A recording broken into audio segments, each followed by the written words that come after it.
Tanzania has been plunged into unrest following the country's controversial general election held on October 29, 2025. Widespread protests have erupted across major cities, including Dar es Salaam, Mwanza, and Arusha, as citizens challenge the credibility of an election many describe as unfair and unfree. The ruling CCM party under the President Samia Hassan, which has governed Tanzania since independence, has declared victory amid allegations of voter suppression and the disqualification of key opposition candidates. According to reports, thousands of Tanzanians took to the streets shortly after polls closed, demanding transparency and justice. Demonstrators chanted slogans such as "Give us back our country," while others carried placards calling for electoral reform.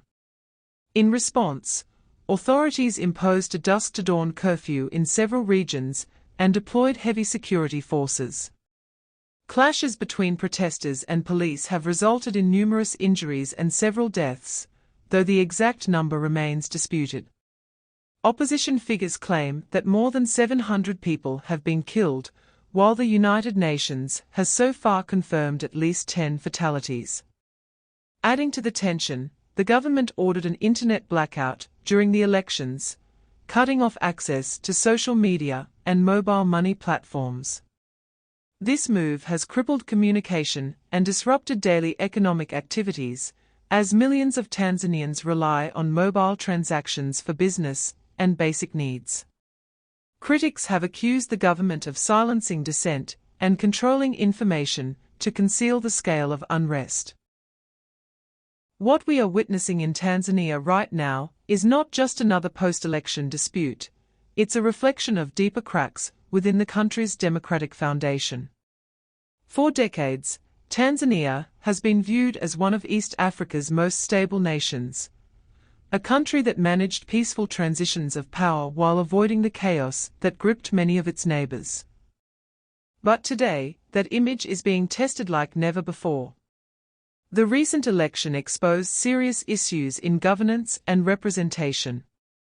When opposition candidates are barred, allies are restricted, and when voices of dissent are silenced, the promise of democracy begins to fade. Tanzanians didn't just take to the streets because of one election, they took to the streets because they feel unheard, unseen, and unprotected by the very system meant to serve them.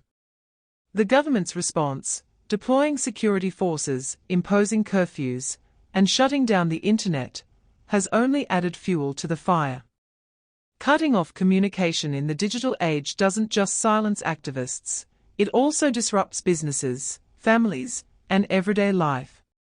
It's a move that shows fear, not strength. A government confident in its legitimacy doesn't need to silence its citizens to maintain control. If Tanzania wants to preserve its reputation as a democratic leader in the region, dialogue is the only way forward. The government must allow independent investigations, reopen communication lines, and engage opposition voices instead of suppressing them. Stability doesn't come from control, it comes from trust. And trust can only be earned through transparency and accountability.